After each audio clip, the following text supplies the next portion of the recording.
Amen.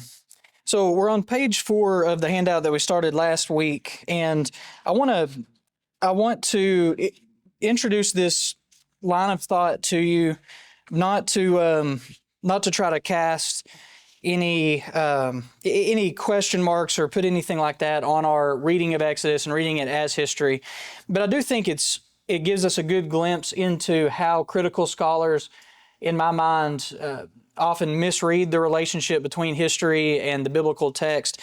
It also, even reading just these couple paragraphs about how critical scholarship treats the historicity of Exodus and how Durham interacts with this at the bottom of page 4, even just this kind of one page here helps us think about some issues that come up a lot in the class that'll be taught next fall on the historical books, and the discussions about how do we understand Israel's history and how do we relate it to world history and things like that. But this is just like an appetizer of that discussion tonight. And in future courses, we'll be able to handle it in a little more detail. You can see here I quote from Carol Redmount. And Carol Redmount wrote Bitter Lives, Israel in and Out of Egypt in the Oxford History of the Biblical World, which was edited by Michael Coogan. You should be alerted to, if this is in the Oxford History of the Biblical World, that it's going to be critical scholarship. And this is going to be true of a lot of what Oxford publishes in biblical studies. But nonetheless, it's good scholarship, it's good material, but there are fundamental points of disagreement that we have, which mean that we're going to land at different conclusions. And so Redmount treats Exodus as an ahistorical history, which seems to be an oxymoron, and in some ways it is. The first quote that I have from Redmount there is that the historicity of the Exodus narrative is a complex issue. Clearly, significant portions of the text are not and were never intended to be historiographic. Yet the overall intent of the narrative was historical, despite non-historical elements in its compilation. So if you had an assignment that said, make the argument for me that something is historical and it's not historical in 5 sentences or less, you pretty much have an example of what that assignment would look like right here. Notice the term historiographic. This becomes really important in biblical studies to distinguish between the term historical and historiographic. If something is historiographic, what it is it is a written, accurate in terms of dates, chronology, sequence of events, account of something that's happened in the past. If it's simply historical, to put this in an oversimplified way, it just has to get the overarching narrative right. We just need to get the thrust of it or the idea of it right.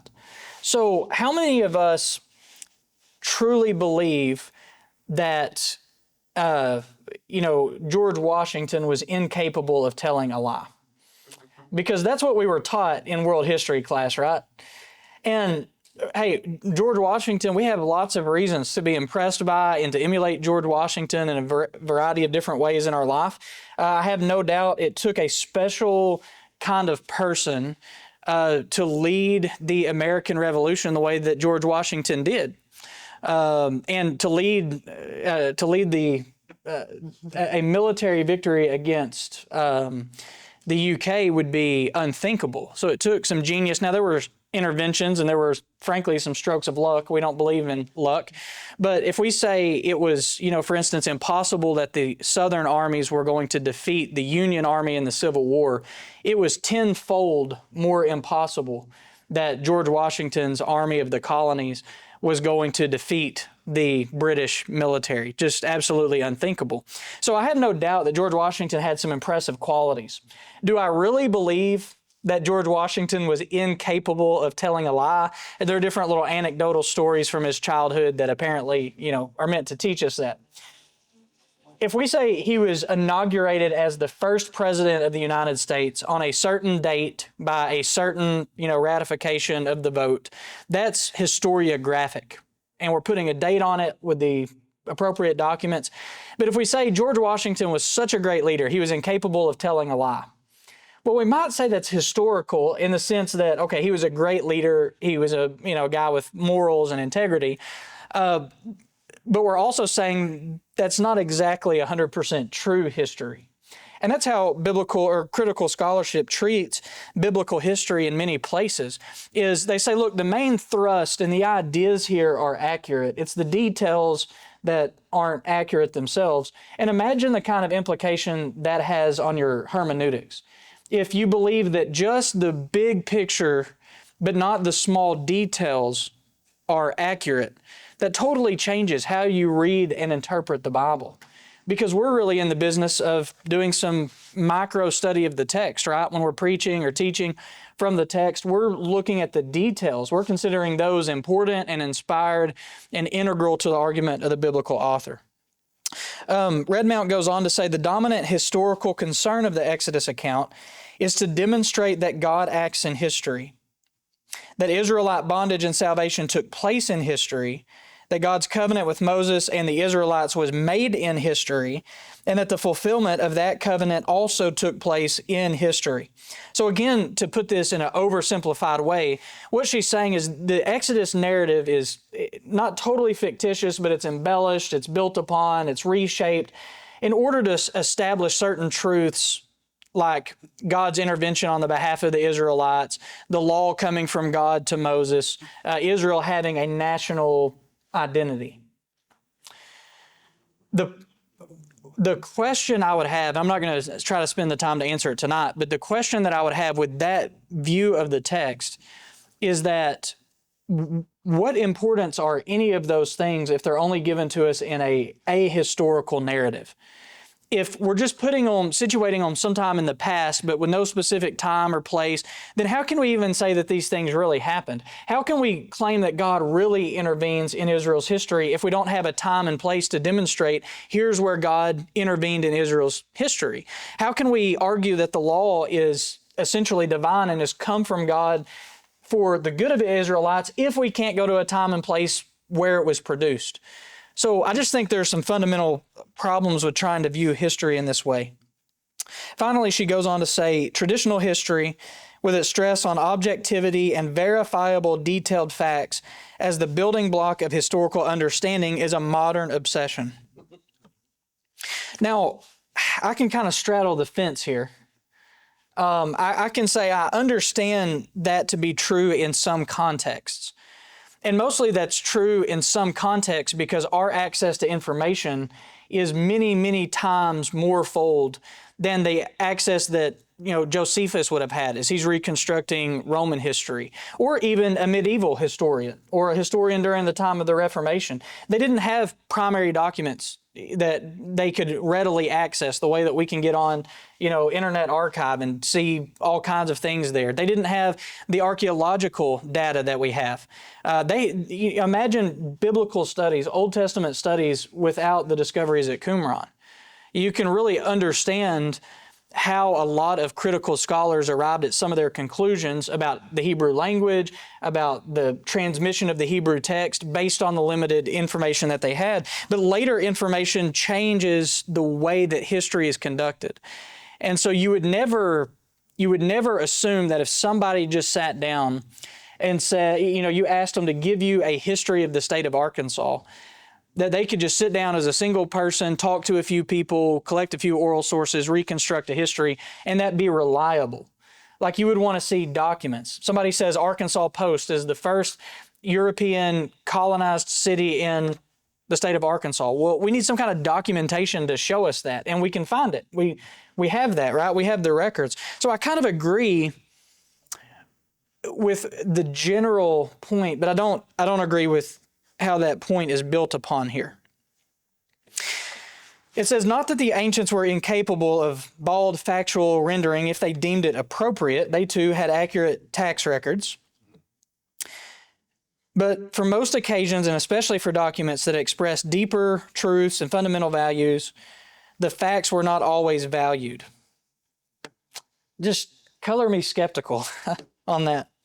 Consistency was not always a virtue, and specific historical particulars were often irrelevant and therefore variable. In other words, if the details aren't integral to the point of the story, then you can just make up the details, is basically what's being said here. Now, I would argue that this is not how history has ever been conducted, with just a total rejection of the idea that we need a true history, that we need to have a verifiable, empirical way to back up what we're calling historical. A different take on the relationship then between Exodus and history is given to us here by Durham in his commentary on the book of Exodus. And it gets to this discussion about Exodus in history versus Exodus as history, like as a historical book. He says we can prove, of course, that Egypt was there, and even that there were in Egypt displaced persons subjected to oppressive forced labor in this sequence of dynasties. So he's saying we have an Egyptian history, right? We have Egyptian historical records, and some of those records talk about their oppression of other people in the land. We can prove that many of the laws and law forms in both the Decalogue and the Book of the Covenant are anticipated by earlier and companion law codes. So he's sitting here saying, okay, when we look at Exodus, we can prove the Egyptians were there, that some of the general things that are recorded in the book of Exodus might have happened in that Egyptian context, and that the form in which we have the book of Exodus is not totally foreign to or unknown by the ancient world. He goes on to say we can prove the presence of people very early, like the Israelites appear to have been in the Sinai Peninsula, in the wilderness area of Kadesh Barnea, and in general in all the other places where the books of Exodus and Numbers and Joshua place the people of Israel. But what we cannot do without more specific data than we have is provide historical confirmation for anything or anybody mentioned in the book of Exodus. Okay. There's a whole lot to unpack there. And again, I'm making an effort to keep going. What he's saying there is the Exodus could have viably taken place as it's written, but we can't certify it. We can't say it happened this way with certainty. So his next quote says, this is not, of course, to say that the events and persons referred to by Exodus are not historical, only that we have no historical proof of them, which I would argue I've got historical proof right here. The binding is falling all apart. Might have to consult with Austin Cheney back there. But we have proof that these things happened, and we have them in the Scriptures. Thus, it is far better to speak of the narrative of Exodus in history rather than as history. So we can say from Durham's perspective, well, these things something similar must have happened in the life of these people, and it must have happened at some time in the past, and that's why we have the stories now.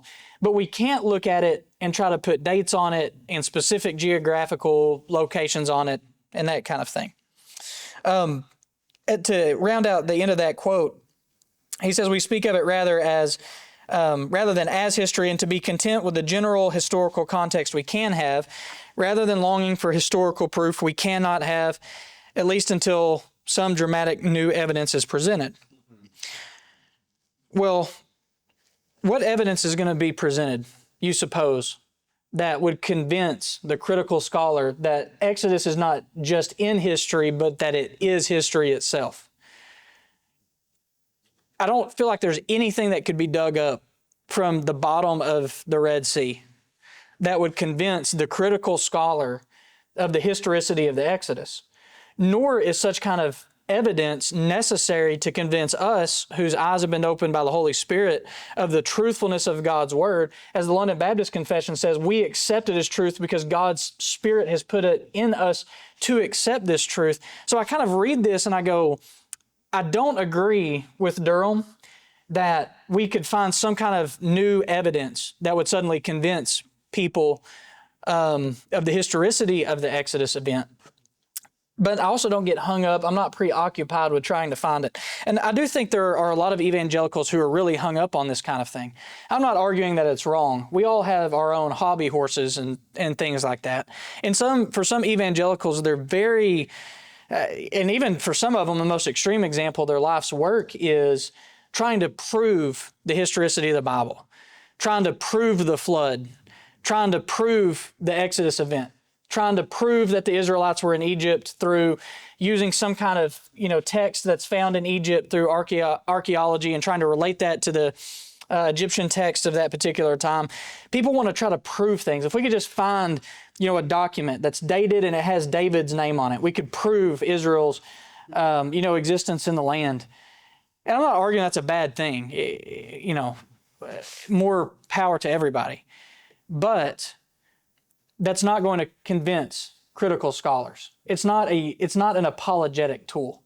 And I think some people feel that it's a tool of apologetics, that we could say, no, look at the Cambrian layer in the Earth's crust and how it shows, all of the different layers, of biological data existing at one place and coming to an existence at one time, and there's nothing further below it.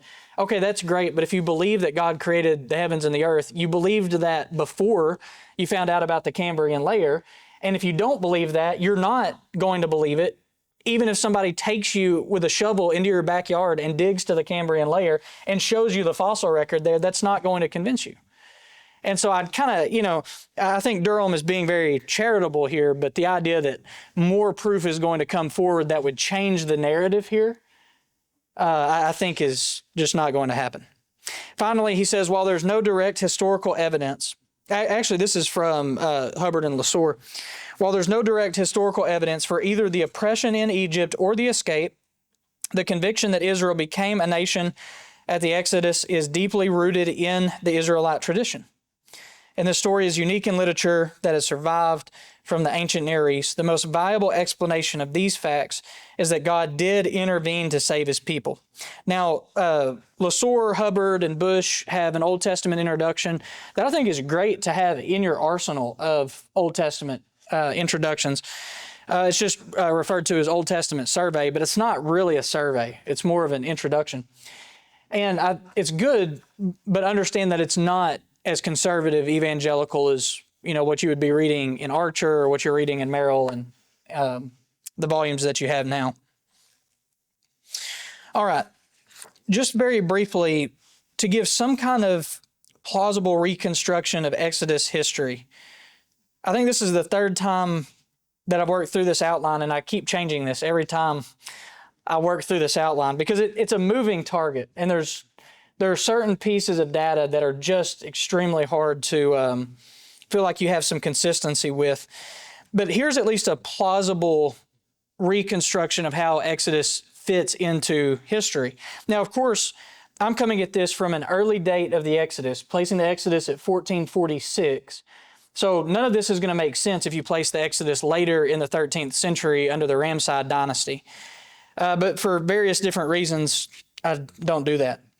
So it's possible that the rise of Joseph in the Egyptian court coincided with the end, or at least the very late stages of the Middle Kingdom period in Egypt's history, which would be somewhere, and especially if we trend toward the later dates here, in the early 17th or late 18th centuries BC.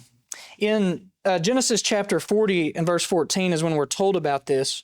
And it seems to me there's so much in the narrative of Genesis that seems to indicate that Joseph was working under, probably near or at the time of the end of the 18th dynasty in Egypt.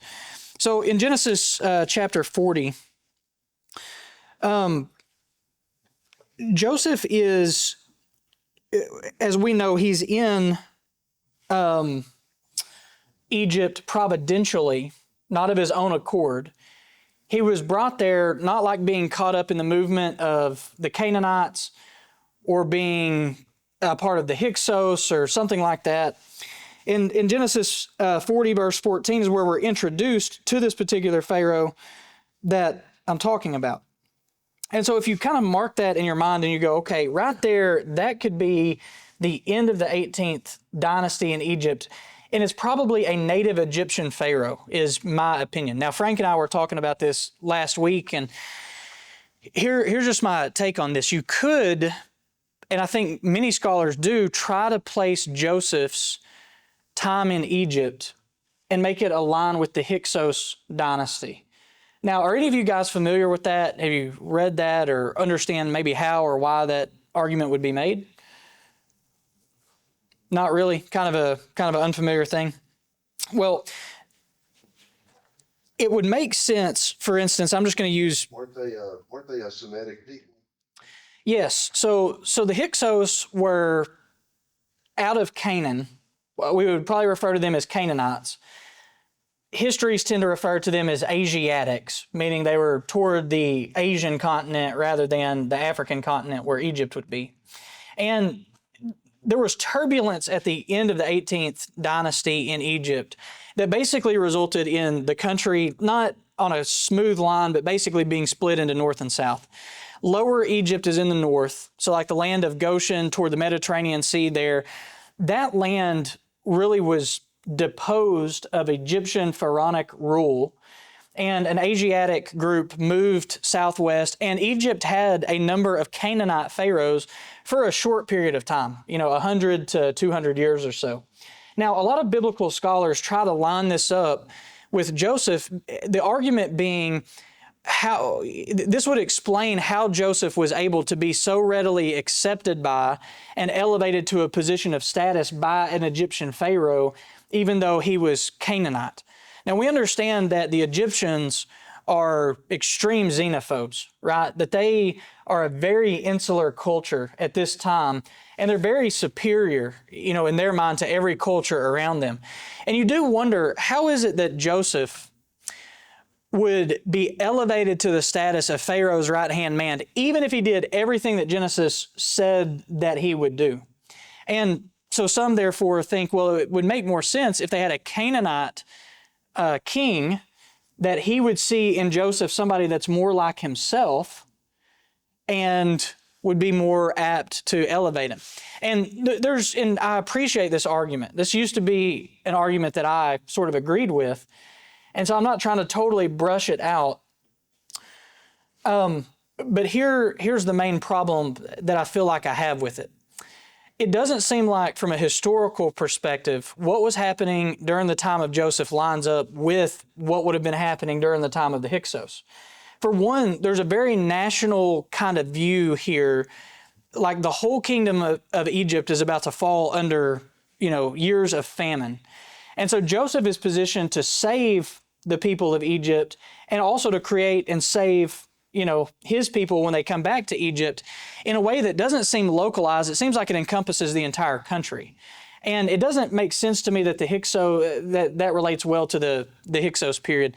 Another thing, it's a small detail, but remember when Joseph's brought in to meet the Pharaoh, what does Joseph do before he goes to actually meet him in the courtroom?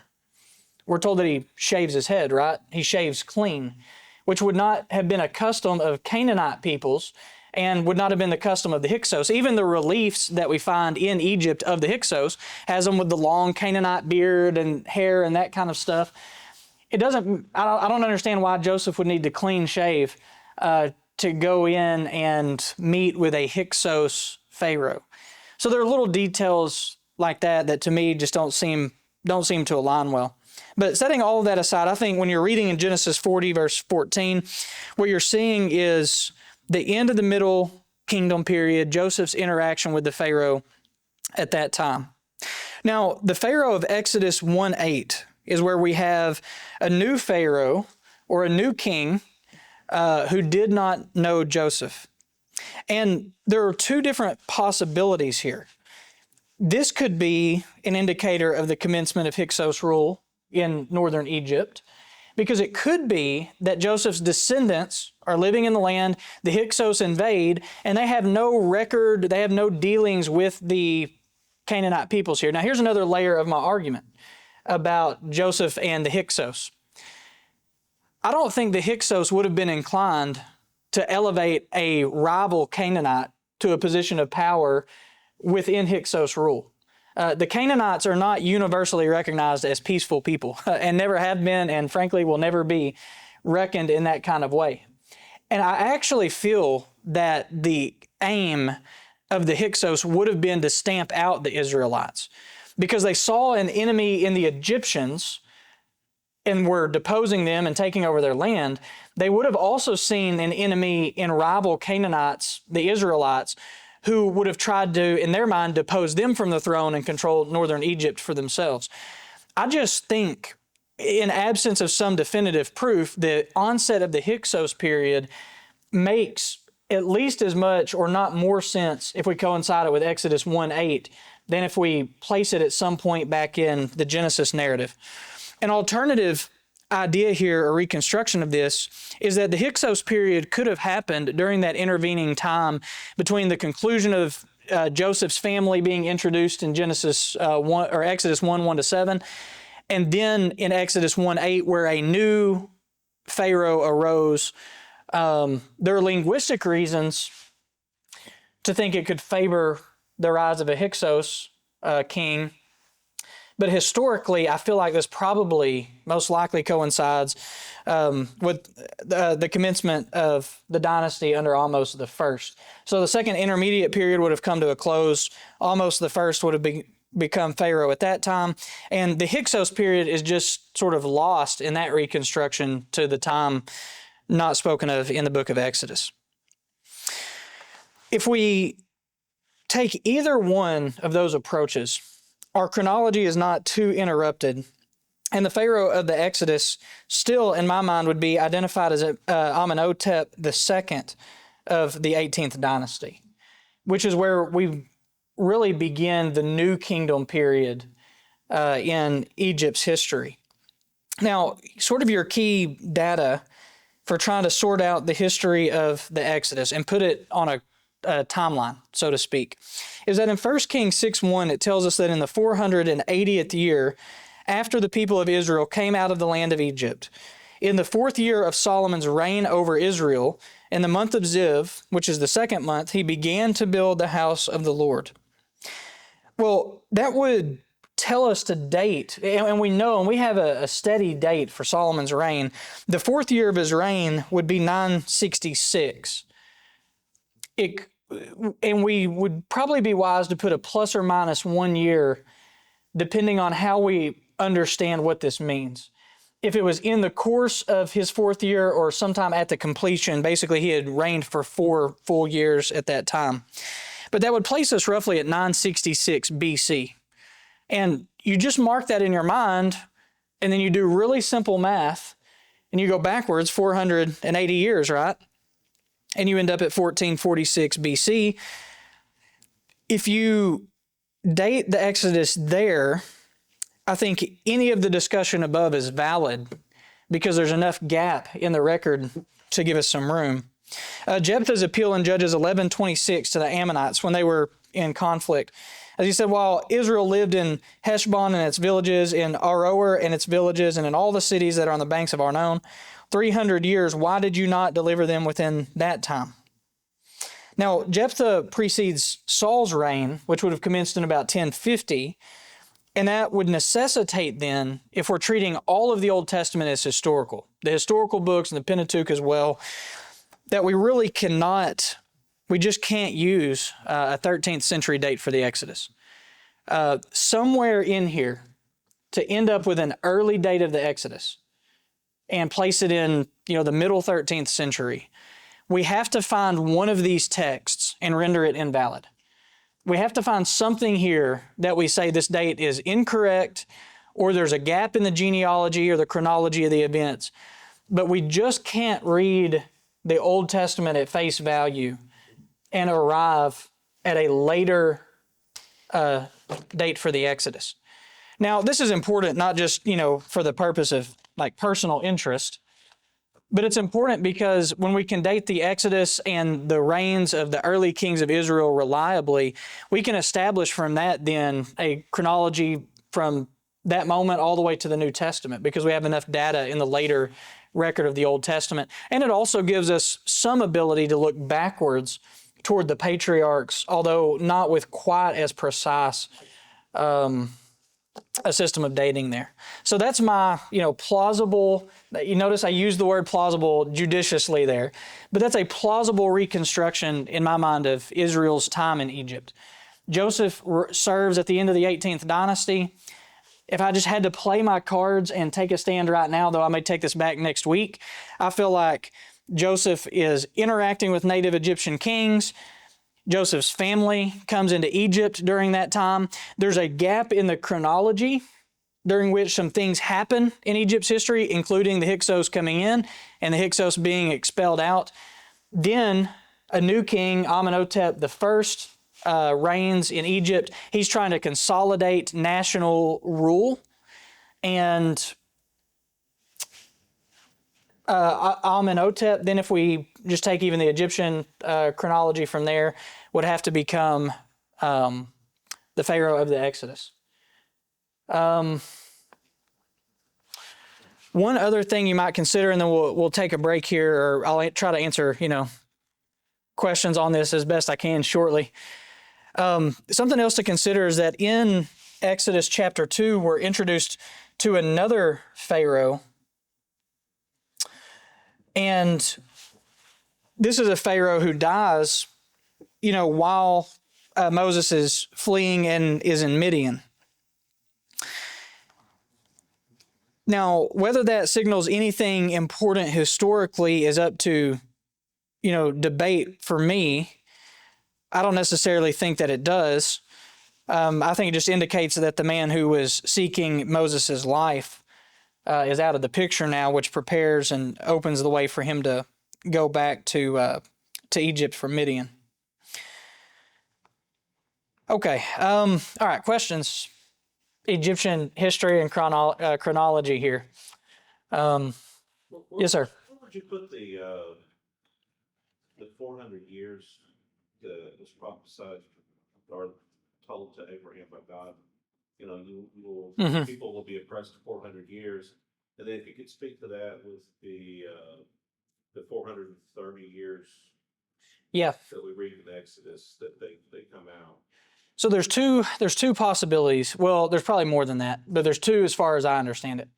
The first possibility would be that you're dealing with basically a round number to Abraham, and you're dealing with a more specific number later on, as we were just reading, which would not be totally problematic to me. Like, for instance, we know in the book of Daniel that the chronology didn't line up perfectly with the prophecy. The timeline came and was still going before the exile was ended. And so I think it's possible for prophecy to be given in that kind of way that's not to a particular year, like to a one numeral. So that's one thing. And if that's how you reconcile it, then we just have to take Abraham's as a general number, round number, 430 being a backwards looking specific, chronological development. Another thing could be Abraham was told that they would be oppressed for 400 years. Later, we're told they were in the land, 430 years. The question then becomes, okay, well, when did the oppression start? Because they lived for a time not under oppression. Now, your hands become tied if you take that view just to one specific thing, and that is you basically have to date from the time that Joseph's descendants enter the land, or not Joseph's descendants, but his brothers enter the land, to the time where a new king in Exodus 1:8 comes to the throne. You have to pretty much make that 30 years. Because then you've got to be able to take 400 years from there that the oppression starts until the oppression ends. Then if you do that, this helpfully kind of forces your hand on all the dating issues, because you've got to find some 30-year period, who would have reigned during that 30-year period. It's not enough time for the Hyksos to come in and be deposed, so it probably would have been the end of the 18th dynasty. Exodus 1:8 is the onset of the Hyksos. A problem that I have with equating the Hyksos to Exodus 1:8 also is the rest of the Exodus narrative proceeds with the Lord judging what are very native Egyptian theology and customs and worldview that sort of would have been nonsensical to deal with the Hyksos in that way. But did that answer your question about reconciling? What I personally do is I take Abraham's date as a round number. I take the later Old Testament record as being a more specific time frame of how long they were there. Did somebody online have a question? Yeah, I do actually, and not related so much to Egypt, but still looking at the dating of Exodus. So I found it interesting that, because I had not thought about this before, Romero was willing to acknowledge some overlap, or I should say, early daters would be acknowledging some overlap in the period of the judges. So you have this idea of 410 years that you've got to reconcile, because we're not going to We're not gonna compromise on the 40 years of Eli, Samuel, David, Saul, so forth. Your thoughts on that? I mean, are you in alignment with that? I mean, I don't know how, reading it rationally makes sense. I just have never thought about it not as concurrent, events. Mm-hmm. But, what are your thoughts on that? Do you agree with that summation and Mara? I don't necessarily agree that let me put it this way. I don't accept it as absolute fact. I do think it has some plausibility, and it's related to another different question that we haven't touched on at all, and that is the end of the Exodus event. Does that end when they cross the Red Sea? Does it end when they get to Kadesh Barnea and then plans change? Does it end when they cross the Jordan River, to Jericho? Like, what constitutes the end of the Exodus? When are they no longer in exile? And that's kind of what Merrill's touching on a little bit, is some scholars will still date the Exodus early, even if that means their timeline is too compressed. It hasn't been a completion of 400 years yet, but they don't see the conclusion of that 400 or 430 years as being until Israel actually enters the land and possesses Jericho, because now they're no longer in exile, so to speak. They're in the land that was promised to Abraham. On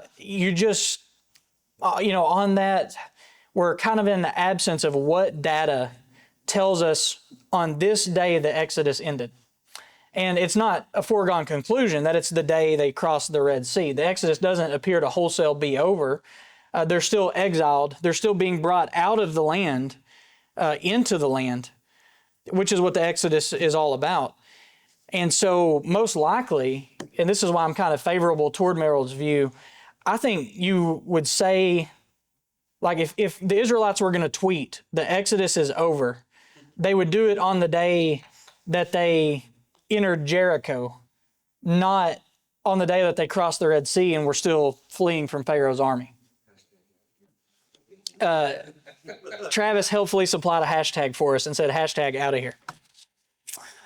Man, that is so corny, and I love it. I love it. The whole idea was corny to begin with. All right. But thank you, Tony. That's a good question. I hope I answered that somewhat satisfactorily there. All right. Any other questions from you guys online or guys here? Brandon, yeah. What is like the biggest evidence for having Solomon's reign, the fourth year being at 966? Like, what's keeping that grounded there? So, well, we can talk about this more during the break, but we're able to date from the Old Testament record Solomon's reign pretty reliably. Now, we've got to pull in like 2 or 3 other things. You've got to do some, trying to think of some triangulation of dates, if that makes sense. But we're able to establish Solomon's reign pretty reliably.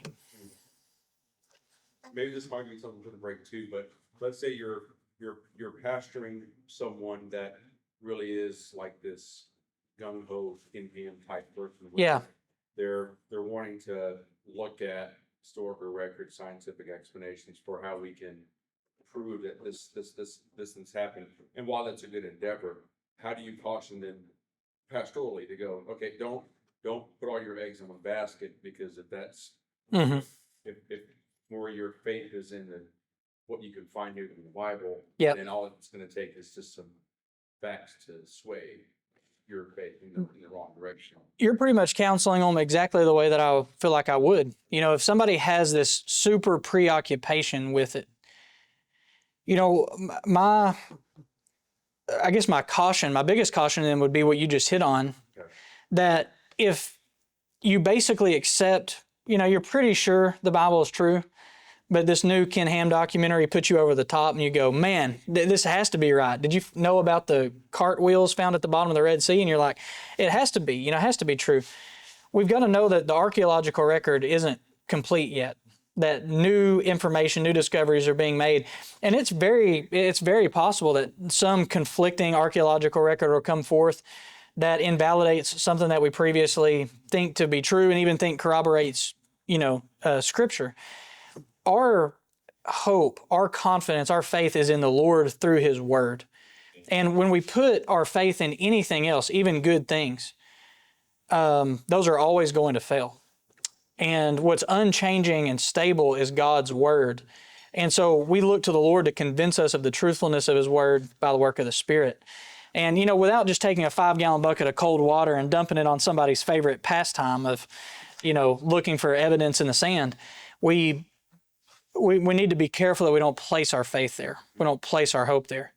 It's very analogous to, somebody may have a pastor or even just a friend within the church that they can, they've seen the Lord at work in their life. And because of that, they're convinced of how God works. They're convinced of the truthfulness of the gospel. And they say, look at this person, how their life was changed.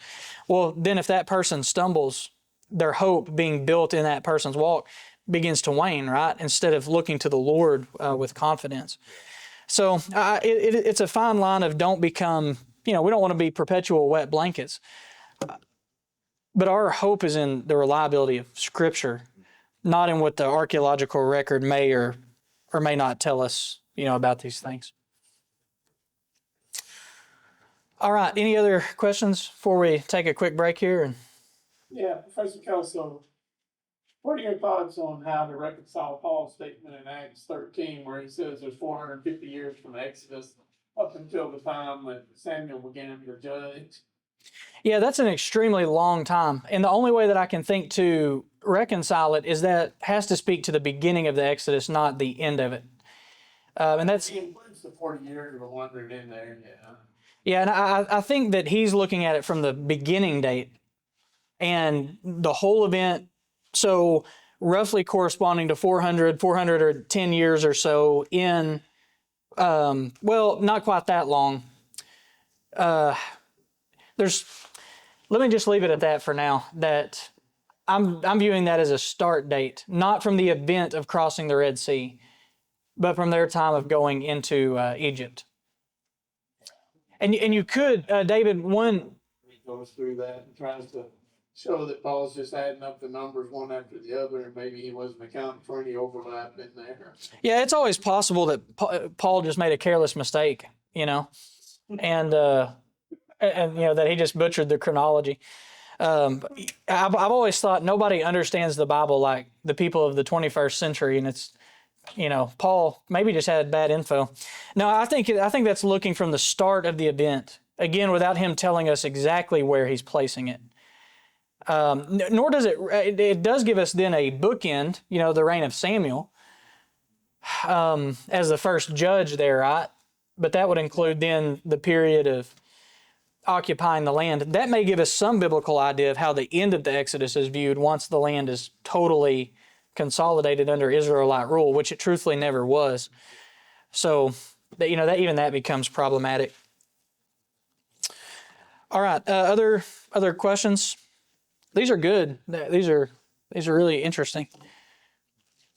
All right. Well, since we're on time for the first time in my GBTS career, we're on pretty good time. Let's take 10 minutes. 6:20. The legal material. Of course, we know that the Israelites go up to Kadesh Barnea. They send the spies into the land. The spies are nervous that the occupants of the land are too numerous and they're giant, and they just say, we can't occupy the land. And the Lord judges them for this action by sending them in a period then of wandering. And once we come to Mount Sinai in Exodus chapter 20, we begin the process of the Lord specifically transferring to Israel His law, morally, ceremonially, and otherwise. This is what's going to distinguish the Israelites, within the land that they're going to possess. This is the law that's going to govern their lives, both from a theological, cultic kind of standpoint, but also just from a practical standpoint of how land's going to be allotted, how the functioning of their lives is going to work. We're going to talk about the Decalogue within the larger structure of Exodus 20 through 23 in just a minute, the book of the covenant.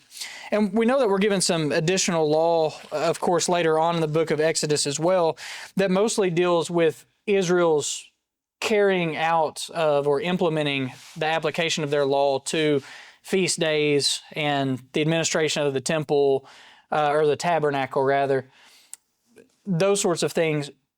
but I wanted to hone in, especially on Exodus 20 through 23, the Decalogue, and then the Book of the Covenant contained here within the legal section of Exodus.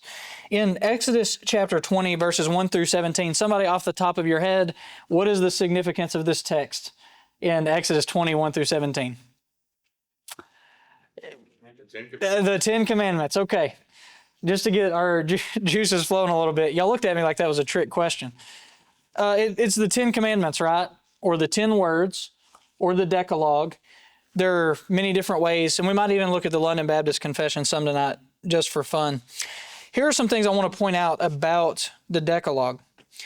When you're trying to understand what this is, there's a lot of critical scholarship out there on the Ten Commandments of explaining why it came into being and what it is, usually is saying it's some consolidation of power, by later post-exilic authors who were trying to put moral and especially, patriarchal standards on the people of Israel and are trying to create uniformity so that there can be peace and consistency within the land. The scriptures themselves tell us that it's the product of direct revelation, that God spoke these words saying, which is actually sounds more prophetic in nature than it does just routinely historical. When we read the prophets, we're introduced to virtually all of the prophets in their work as the word of the Lord came to so-and-so saying, or so-and-so spoke the words of the Lord saying. Here we're introduced to Moses as a prophetic figure because he's receiving direct revelation from God himself. So most properly, this is not just historical, it's not just legal material, but it's direct divine revelation. It's prophetic in the sense that it's being given to a prophet. It also means that what we're about to have is we're about to have the first written scripture, because this is going to be direct revelation that is given to Moses and is written down, by God himself. The law is going to be carved out. How can we, understand the Decalogue and what it is? My first point here is talking about the Decalogue as a means of proving Israel's reverence for Yahweh. In other words, we're kind of asking, what is the purpose of it? This is built on Victor Hamilton and his quote here in terms of what is the purpose of it? What is meant by the Decalogue? And now we could jump over all the stopping points and just go, the moral law teaches us of our sinfulness. Our awareness of our sinfulness points us to Christ. Christ has fulfilled the requirements of the moral law on our behalf. And so by fulfilling that, he can impute his righteousness to us, while his death also concurrently takes away the iniquity of our sin. And now we can stand before God with Christ's positive righteousness and with the absence of violation of God's moral law. All right, we'll see y'all next Monday. We could just conclude there, right? But it had to mean something to the people in the intervening period as well. It had to mean something in the context in which it was being given. Hamilton's argument is that the purpose of the Decalogue is explicitly spelled out in Exodus, thank you, Christian, chapter 20 and verse 20. Do not fear, the Lord has come to prove you, and that the fear of him may be before your eyes, and that you may not sin. Now, notice where that's located. If we start at Exodus chapter 20 and verse 1, God speaks the words. Verses 1 through 17 take us through the giving of the law, the Decalogue proper. Then starting in verse 18, it says, when all the people saw the thunder and flashes of lightning and the sound of the trumpet and the mountain smoking, the people were afraid and trembled and stood far off and said to Moses, you speak to us and we will listen, but do not let God speak to us lest we die. Now, Moses, in response to that, is explaining to them why they just saw what they saw and why he received what they received. He said to the people, do not fear, God has come to test you or to prove you, right? We're familiar with this kind of terminology being developed across Scripture, that God's testing of them is for their moral formation. It's not the kind of test that you take like in Dr. Johnson's class or something, where it's meant to ascertain how much of this do you know and not know. He's not grading the test in that way. It's meant to fortify them. It's meant to constantly ping them for potential deficiencies so that those deficiencies can be resolved either through additional prophetic revelation, through the work of the Spirit, the work of a prophet, the work of a judge, however God chooses to resolve that issue, or maybe through the humbling of sending an enemy army. God has come to test you or prove you so that, and we have a purpose clause introduced here, we have a key clause, so that the fear of Him may be before you, and additionally, the key governs this as well, you may not sin. So what is the purpose of the Decalogue? It's to constantly ping the Israelites for their deficiencies. It's to be a standard or a rule by which they can always gauge their walk with the Lord, and then for Him to be able to inculcate in them a humble reverence for the Lord. See, when guys jump to the New Testament straight out of the Old Testament, when they just jump up and go, hey, we're not Old Testament Israelites, I'm not going to preach this passage the way that a rabbi would preach to a synagogue. This passage is all about Jesus. What they miss is that was already being established here in the Old Testament. It was already being established that the purpose of the Decalogue was to be a moral standard. It was meant to be a measuring stick. So it's not new revelation when the New Testament speaks of it in this way. That's old revelation. That was given on day one when Moses comes down from the mountain and they go, what's going on with this?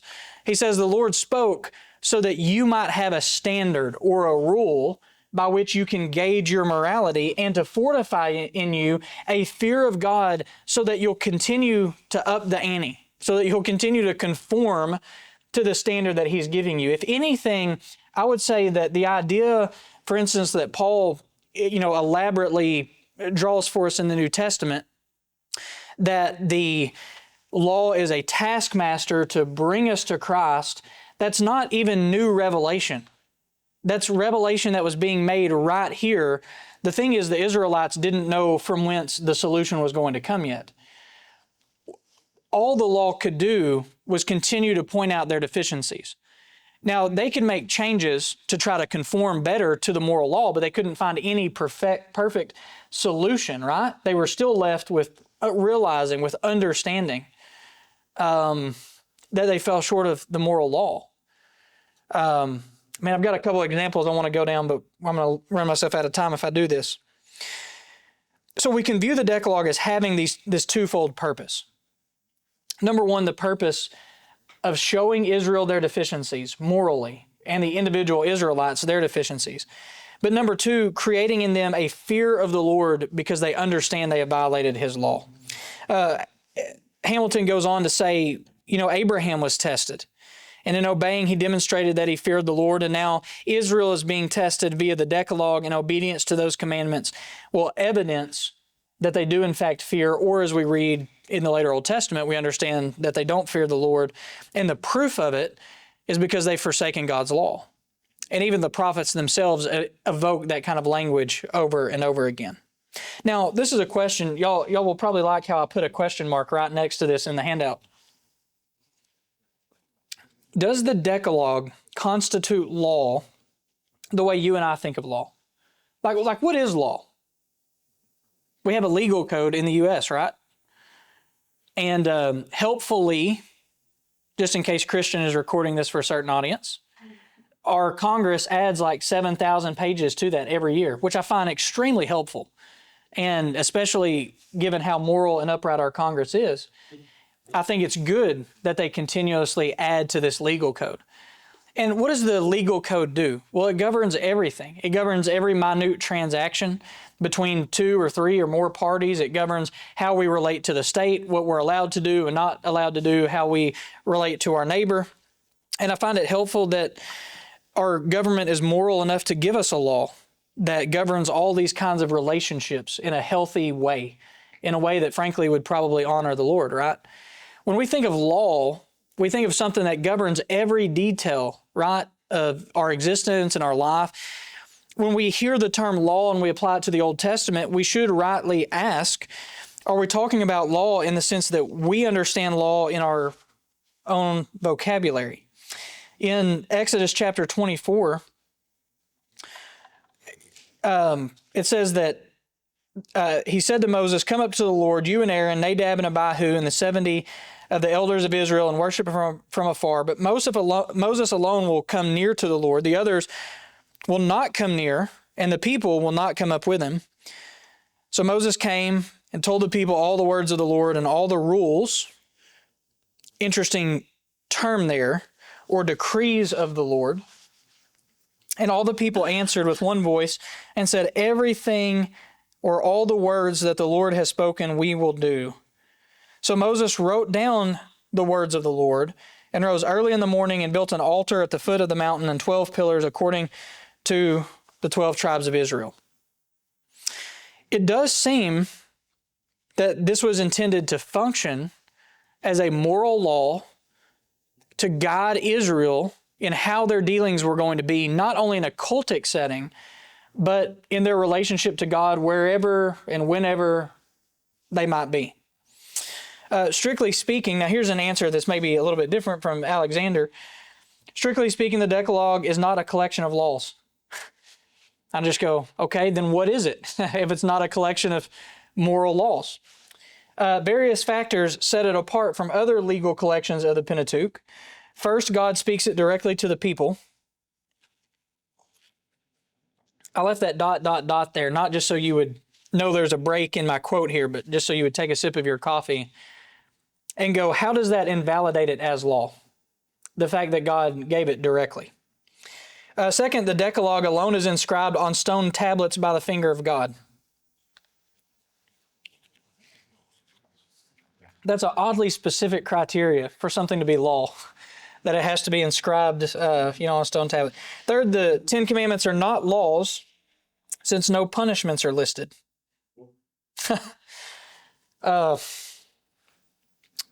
Fourth, the language used in the Decalogue generally denotes broad concepts and lacks the kind of precision one might expect from a legal document. And finally, what human law court could begin to enforce the prohibition against coveting described in the 10th commandment? Later, David would find it not difficult for the prohibition against coveting to be levied against him. And when Nathan comes to him, what does he do? He invokes the law. He says, this is what the law says. Here's how you've transgressed it, and here's the punishment that the Lord has given you for that. There's even an intertextual sense where we can go to that passage and invalidate, I think, all of the statements that are being made here. But the point that he's making, my aim here is not just to interact with him on these specifics. The point that he's making here crosses over into where some of your friendly neighborhood evangelical but kind of critical scholars like a Pete Enns, like a John Walton, like a Tremper Longman would begin to go, this isn't law at all, it's just wisdom literature. It's just meant to give a broad sense of here's what God thinks is right and wrong about how you relate to your neighbor or how you carry out your religion, but it's not meant to be specifically enforced. And yet I think the biblical text shows us that it's meant to be specifically enforced. The law is invoked by word when Israel transgresses, and the punishment is always meted out against Israel when they transgress the law, eventually culminating in the Lord just terminating his covenant with them altogether because they failed to observe the law that was being given to them. So what does this law look like specifically? The first word or the first commandment in the Decalogue, when we read in Exodus chapter 20, says that I am the Lord your God who brought you out of the land of Egypt, out of the house of slavery. You shall have no other gods before my face. A question that I think we could ask exegetically, but I'm going to have to obviously move quick here, but if you've got questions, just feel free to jump in and cut me off, is the first commandment, you shall have no other gods before me. Is this commanding monotheism and monotheistic worship, or is it a prohibition against idolatry? That is, the making of physical things to represent and to worship Yahweh. When you read your English Bibles, there's actually some debate here about what kind of commandment is being given. When we go to Exodus chapter 32, which I've kind of highlighted for you here in the text as well, we're introduced to that event of the golden calf, right? After the law at Sinai is being given. We're introduced to the event of the golden calf. And look into Exodus 32. Now, I'm kind of taking a risk here because I don't know what all translations are going to say what. I'm reading from an ESV in Exodus 32, verse 4. Aaron is standing before the golden calf and says to the people, "These are your gods, plural, O Israel, who brought you up out of the land of Egypt." Does anybody have something different? Y'all are probably all looking at a Hebrew Old Testament and don't even know what an English Old Testament would say about it. David, what have you got?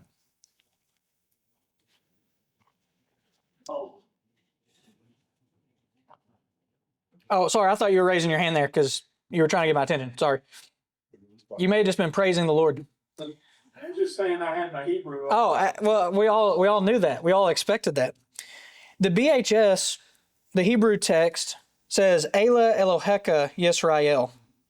That's a plural, right? These are your gods, Israel.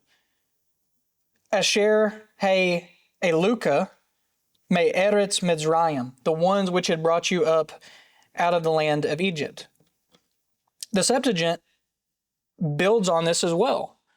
It actually brings it out in the same way. Hutoi, hoitheoi soi Israel, ointes anavevasen. So these are plurals, right? These, plural, this is a dative plural, right? With the iota subformative on there. These are the gods, your gods, Israel, the ones which have taken you up. Notice the reduplicated beta there, right? So it's perfect. The ones who have taken you up from Ek, Gase, Egyptoi, who have taken you up out of the land of Egypt.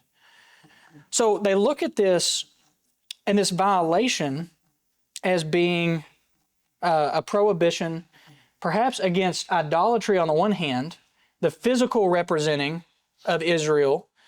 However, there's a later command specifically against that, or it being a command toward monotheism. I'd forgotten. On the next page, I had the English translations here. Several of our English translations identify these as these are your gods. So ESV, King James, NIV. Others maybe just translate it wrongly.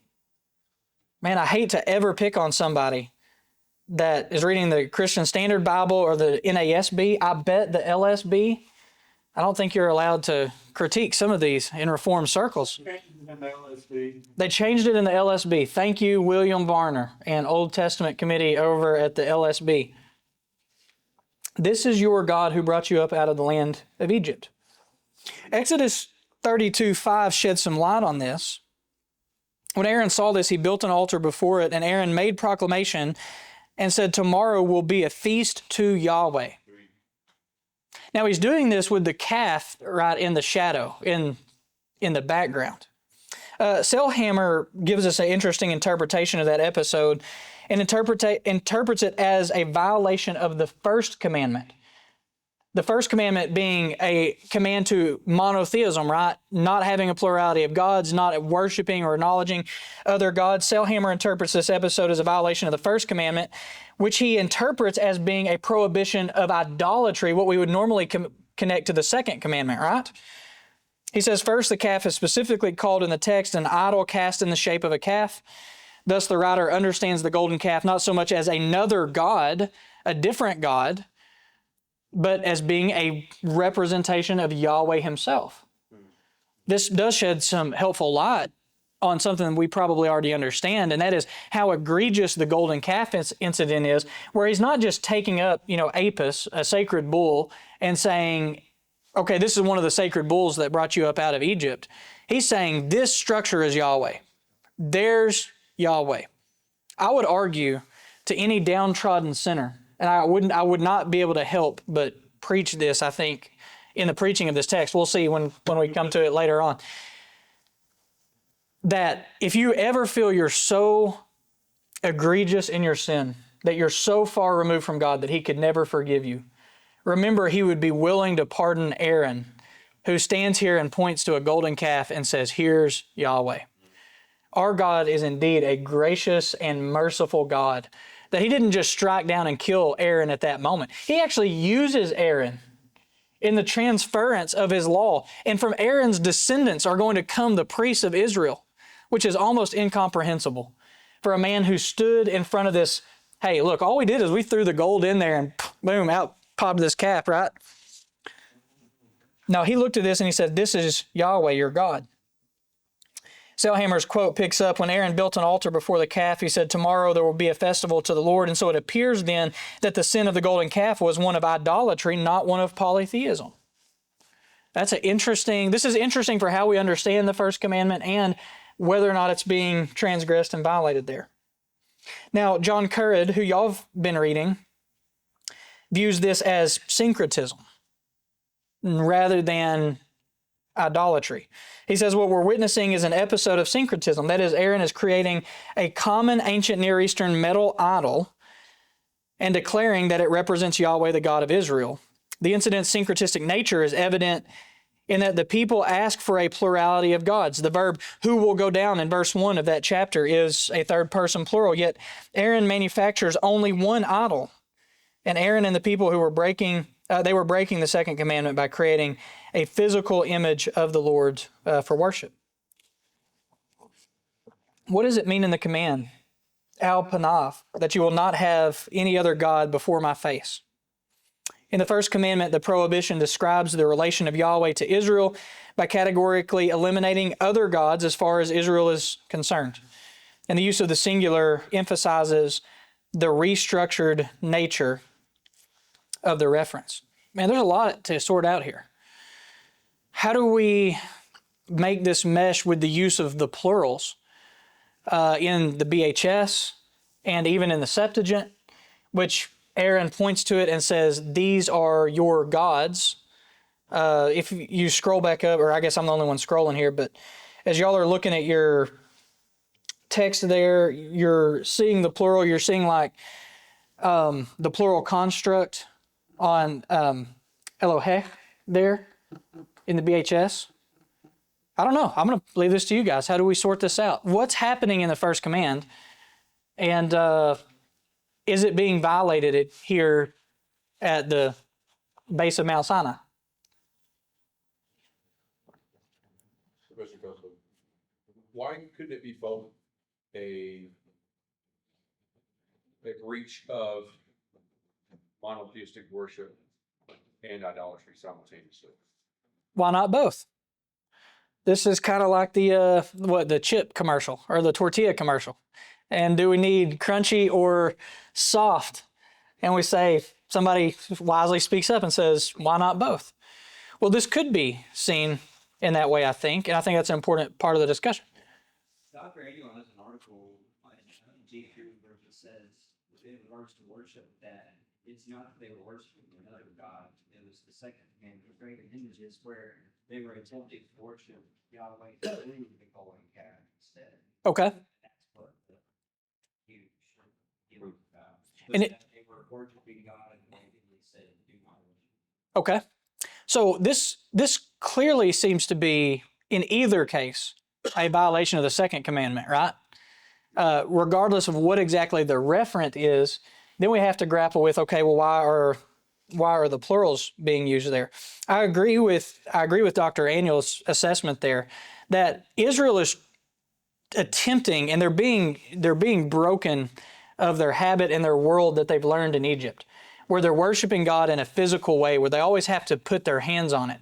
And now they're being steered toward the exclusive worship of Yahweh, not as part of a pantheon, but the exclusive worship of Him, to the rejection of everything else, which we're going to talk about Al Panay in just a minute. The exclusive bracketing out of Yahweh, He alone is being worshiped. But He's not worshiped by physical means. He's worshiped spiritually because He is a spirit, right? And He can't be represented by any physical thing that is being made with hands.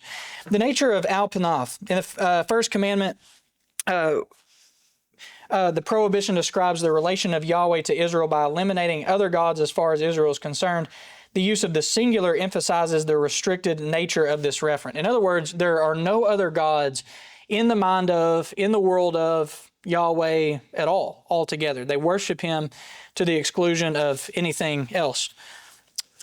The London Baptist Confession speaks to this, and I think it's interesting to read this sometimes with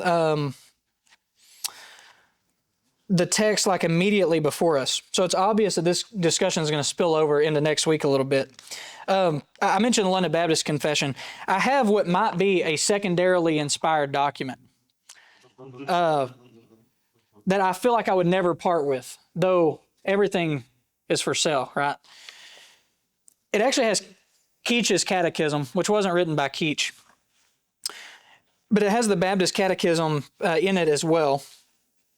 And this is the good old school confession and catechism that you have to kind of scratch your head sometimes to understand exactly what they're saying. What is the first commandment? The first commandment is, thou shalt have no other gods before me. So what is required in it? Well, the first commandment requireth us to know and acknowledge God to be the only true God and our God, and to worship and glorify him accordingly.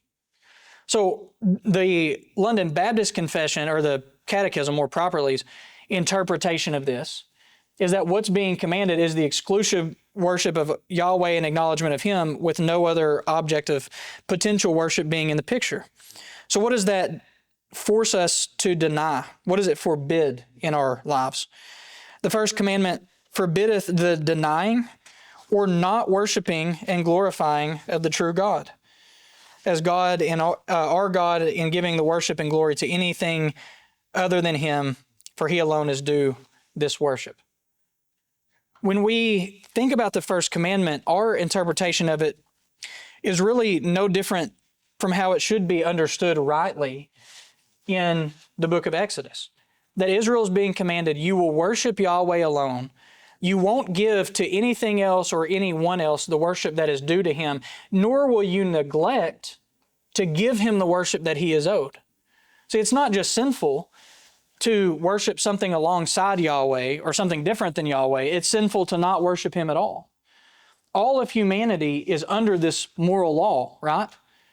And all of humanity is condemned regardless and irrespective of what information they have available, what revelation they have available, not just in their worshiping of something other than God, but in their withholding of what he is due. We read this in Romans chapter 1. It's explained in chapter 1 of the London Baptist Confession. There's some harmony here across our different reading as ministers of the Word. That what we see is the whole world is condemned because they violate the first commandment, not just because they worship a god within the Hindu pantheon, or they worship Allah in Islam, but even that nice person that lives down the street, that has a barber shop, that is a volunteer firefighter, that withholds their worship of the true God. The Israelites are going to find that withholding God's worship is as much a violation of this commandment as worshiping something other than him, or worshiping him through a means that he doesn't authorize, such as in the golden calf incident. All right, the second of these commandments in Exodus chapter 20, verses 4 through 6, tells us that you will not make for yourself a carved image or any likeness of anything that is in heaven above, or is on the earth beneath, or that is in the water under the earth. You will not bow down to them or serve them. For I, the Lord your God, am a jealous God, visiting the iniquity of the fathers on the children to the third and fourth generation of those who hate me, but showing steadfast love to thousands of those who love me and keep my commandments. A couple things just to have in mind with regard to the second commandment. Is it a prohibition of worshiping other gods or of worshiping Yahweh through carved images? If we ask this question of the first commandment, we have to ask it of the second commandment as well. But for all of the discussion that happens around these issues in critical scholarship, and you might be wondering why I'm even bringing this up to begin with, where some of this seems self-evident, but it's because this is the question that critical scholars ask of the first two commandments.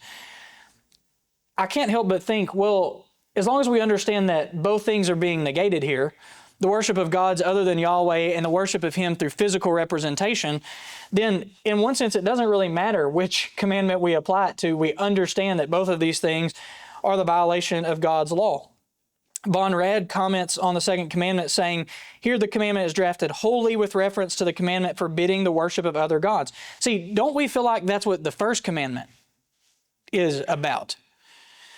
But here he applies it to the second commandment. Durham picks up on his argument and adds, he describes it as a late and specialized prohibition against representing Yahweh in an image belonging to another deity, which is an interesting angle on the discussion that we don't normally take in our preaching and thinking of these texts.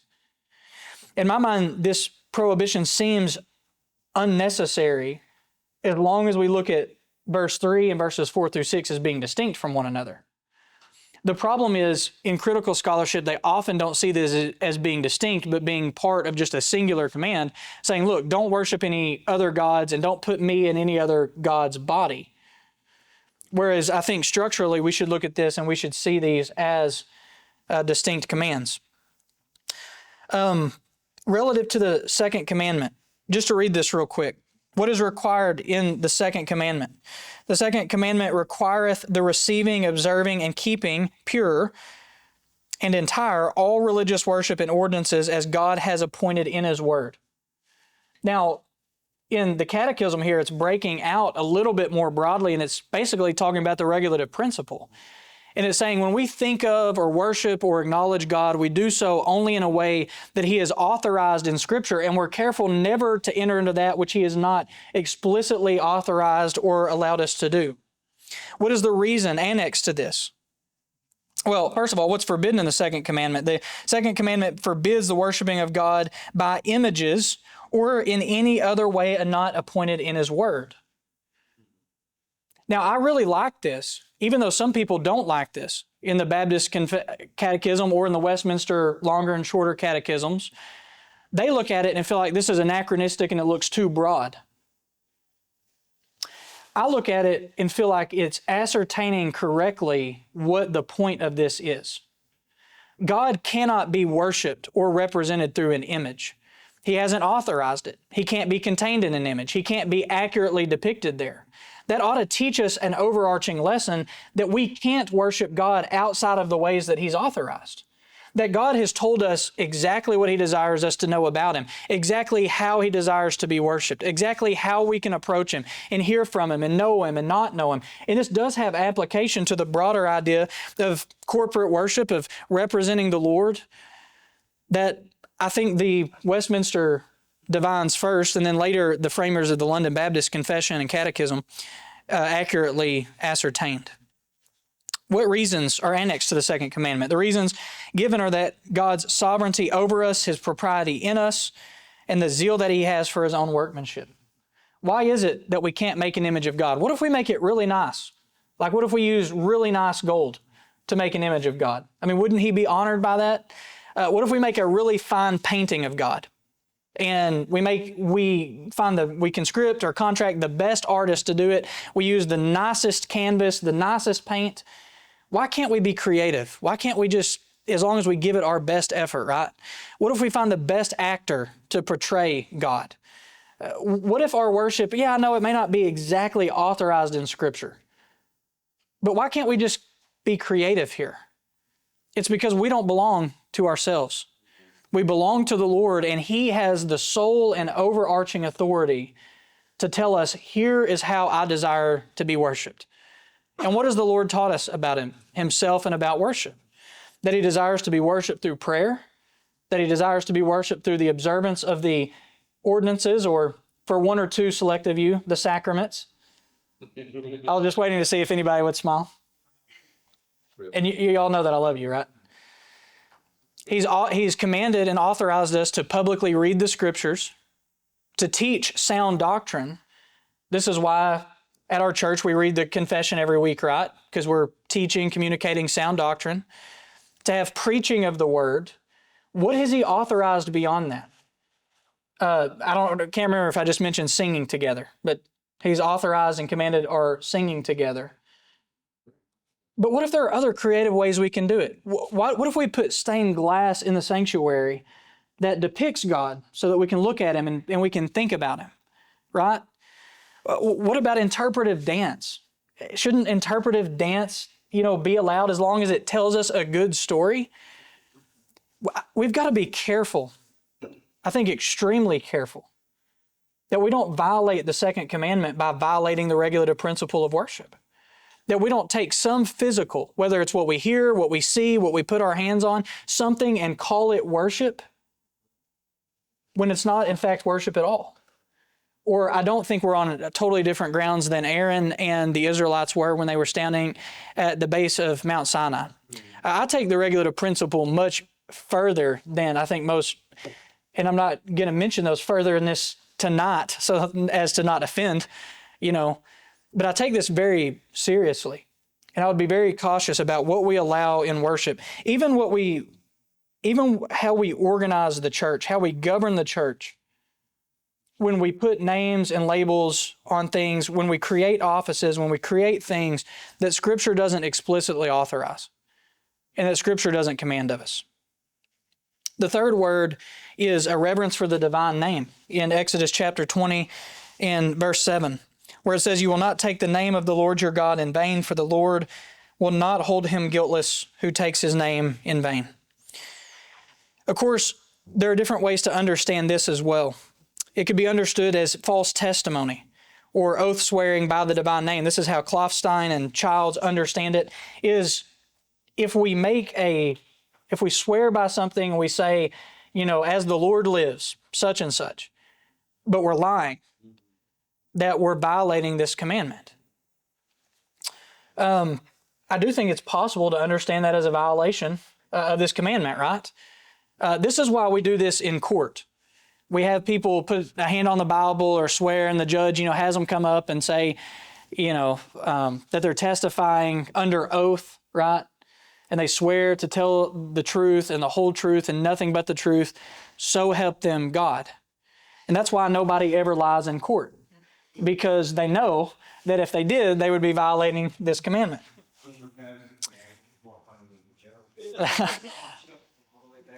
Yeah. There's a prohibition against syncretistic application of the divine name to non-deity. This is an interesting take on it that Staples has. That if we call something else Yahweh, that's not actually Yahweh. That very well seems to be what Aaron was doing at the base of Sinai. Durham's take on it is a prohibition against a lack of seriousness about Yahweh's presence among the Israelites and eventually in the land that they would possess. I would reframe this by calling it a basically forgetting of Yahweh. They flippantly have a relationship with Yahweh, but they don't take it seriously. It doesn't govern their lives. And I think all of this could rightly be understood as a violation of the third commandment. Finally, in a fourth commandment in Exodus 28 through 11, it says that you will remember the Sabbath to keep it holy.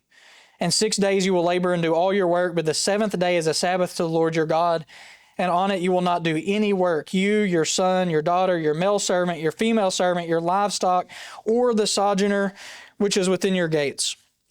For in 6 days, which really just means over eons of time, the Lord made heaven and earth and the sea and all that is in them, and rested on the seventh yom. Again, just another long period of time.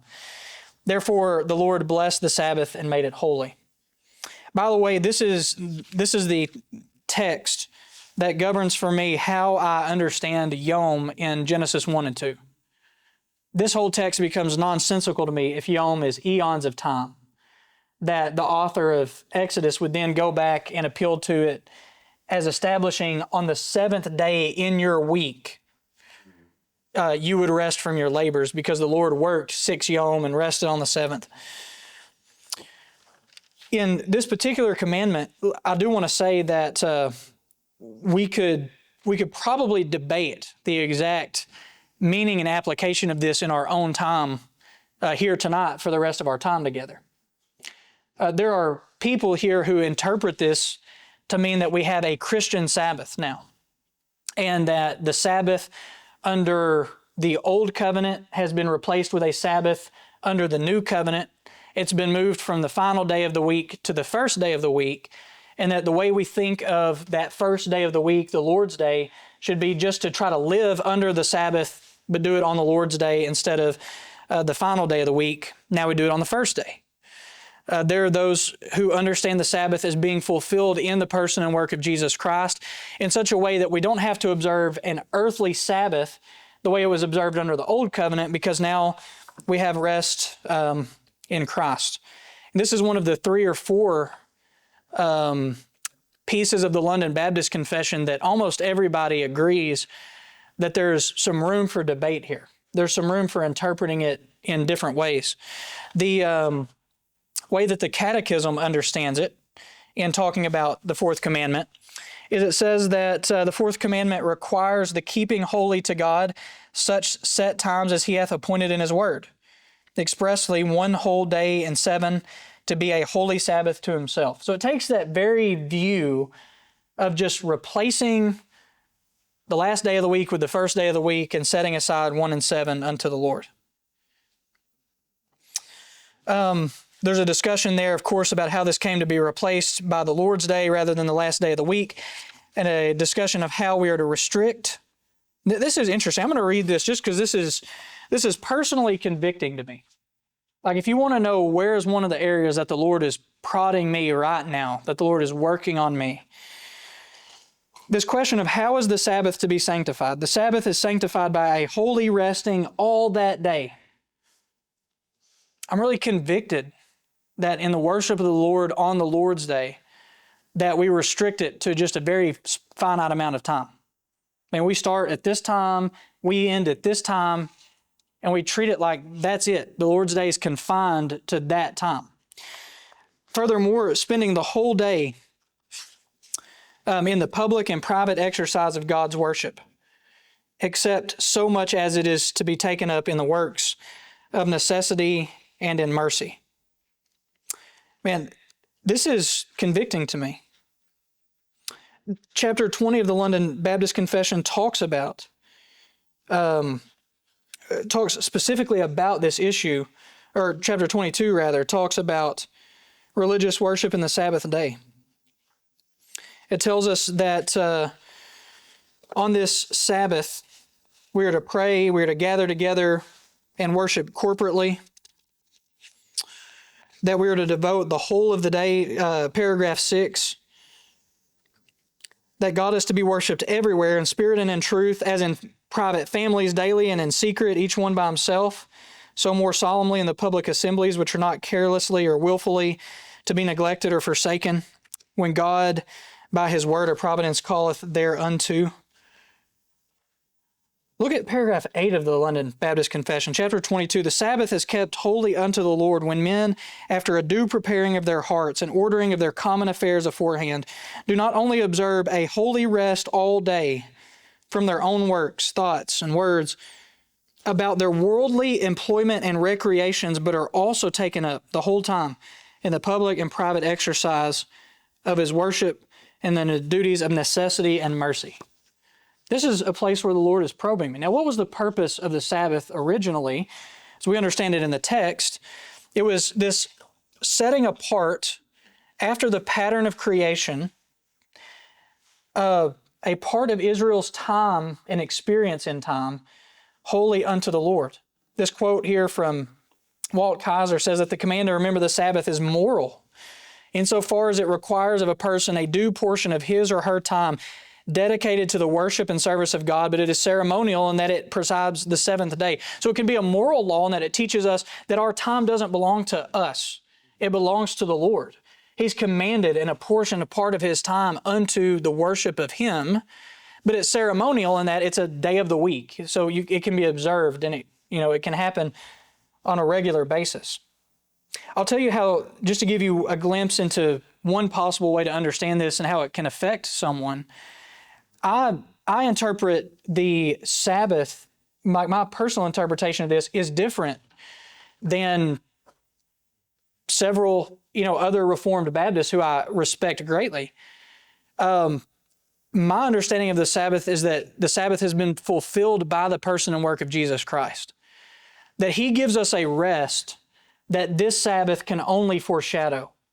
That if I do perfectly, in the best of my ability, fulfill the commands of the Sabbath, and I set that one day in 7 wholly apart, guess what? By 2:30 Monday, I'm tired again. That the rest is incomplete and it's imperfect, but Christ has given us a rest from which we'll never grow weary again. He's given us a great and final rest. Even though that's my interpretation, I still find the London Baptist Confession to be correct in that it identifies this as part of our existence in the world. And I find Kaiser to be correct in that it is a moral commandment. Not to try to recreate the Sabbath by the Lord's Day, but to say we belong to the Lord, all of our time belongs to the Lord, and He's designed us to set apart a certain part of our lives fully unto Him. I'll conclude with this so I can leave Dr. Johnson some time, and we'll finish this and start our foray into Leviticus next week. When I read this, let me tell you a quick story. I think Travis and I've told this story to Travis. I think I've told it to Billy. I think I've told it to Frank. So a few of you guys have heard this, and if not, then this is just for free. Josh Maynard, I might have told you this story at some time before. When I was a kid, growing up, going to church, of course, I grew up here in Arkansas, and I would go to church, I'm thinking probably 15, 16, 17 years old at this point. I would go to church, and on Sunday mornings at 9:30, we had a prayer meeting. During the fall, the Razorbacks would play on Saturday night. If they won, there would be 50 men at the prayer meeting. Enthusiastic, hearty prayer meeting. And if they lost, the prayer meeting would fall off. And there'd be 25 guys there. They'd be somber.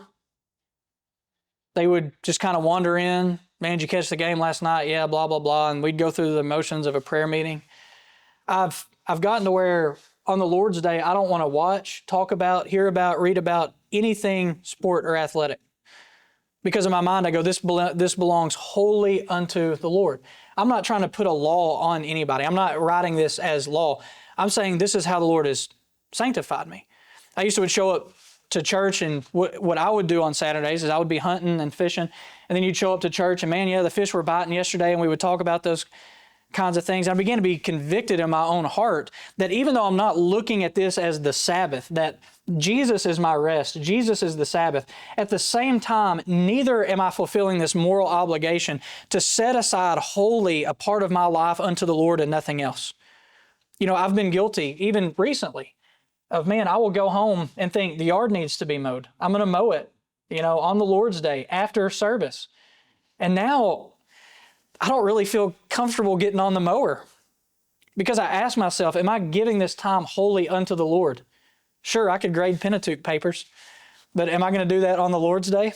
Am I going to work? I mean this a little bit tongue in cheek because I'm still trying to get you guys up to date. But I feel like not intentionally, but kind of by accident, I've struck into a mediating position here that can say, on the one hand, Christ is our Sabbath and is our rest. But I also acknowledge that the moral aim of this law endures.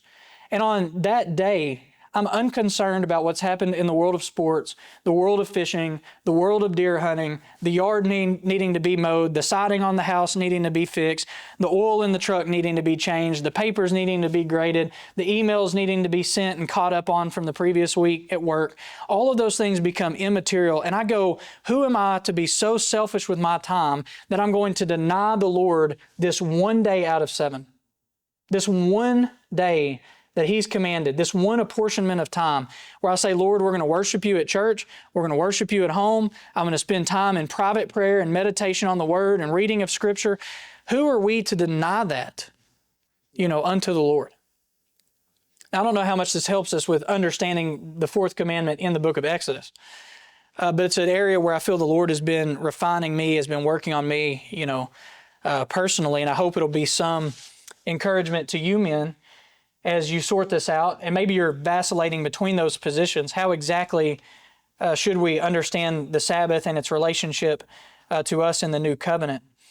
I think there's more than one way to think of it.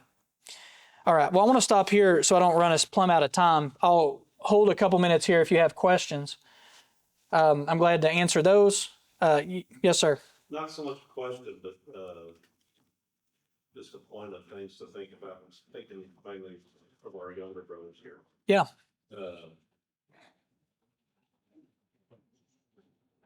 God struck Nadab and Abihu down for false worship, worshiping in the wrong way. And yet you pointed out how he mercifully spared Aaron. From a pastoral standpoint, that needs to be addressed. Yeah. Because there are just because it's there in scripture and we need to deal with it, but it also makes application to a myriad of things that you will face as pastors that your congregation will be going through. Why did God allow this over here and not this? Start forming those answers and giving serious thought to those. Man, very good. Yeah, thank you for sharing that with us. You confine the second word to just the gathered assembly of the Lord's Day or all of life? Specifically the second commandment? Yes. I believe it applies to all of life. It precedes that establishment of like the Lord's Day or the Sabbath worship in Israel anyway. Yeah, I've met someone that made an argument for just the Lord's Day gathered and not outside, and I've never heard that argument, and it didn't really hold much weight. But yeah, I'm struggling to think of any other commandment that's contextually limited that way. I sure would like to know what days we could covet, what days we can't. No, that's a good argument. I didn't think about that. All right. Any questions from our friends abroad? I have a question. Yes, sir. Going back to the first commandment and referencing Exodus 32, would there be any significance to verse 6? I know some people say that when it says that the people sat down to eat and drink and rolled up the play, that it could be interpreted to be immoral actions they're doing. So could that be tied back to Egyptian practices of worship? I think yes. I think it can be tied to that. I might be either missing the significance of that to what the discussion is here. Like, or I don't mean like from your perspective. I mean from. By the way, I didn't mean that like from your perspective. I meant I'm missing what they're trying to advance as an argument. If that makes sense. The more that I talk about this, the worse it's getting. Nick, I think you have a well-formulated question and have articulated it well. And I'm not sure what the people you're citing are trying to argue for. Well, this is just something in the John MacArthur Study Bible. He comments on it saying it can be interpreted as immoral. That play could be immoral, that they were sinning even more. It wasn't just getting up to throw a ball around kind of idiot. I'm just going to leave it at I'm not certain. Okay. I'm just curious about that. I think, let's see, this is Exodus 32, verse 6. And they rose up to make sport from Zahak. I don't know. I think I would be careful overreading this. Paul picks up the 1 Corinthians 10. He says that there'll be idolaters, and some of them were, as it is written, people sat down to eat, drink, and rose up to play. So it sounds like that was idolatry along with the calf. Okay. Is So that yeah, I think that's possible. Yeah. Yeah, I just don't. This is the first time I'm encountering that specific thing, and I want to be careful I don't answer it carelessly. So I'm going to put that in the TBD column right now. All right. Any other questions from you guys abroad?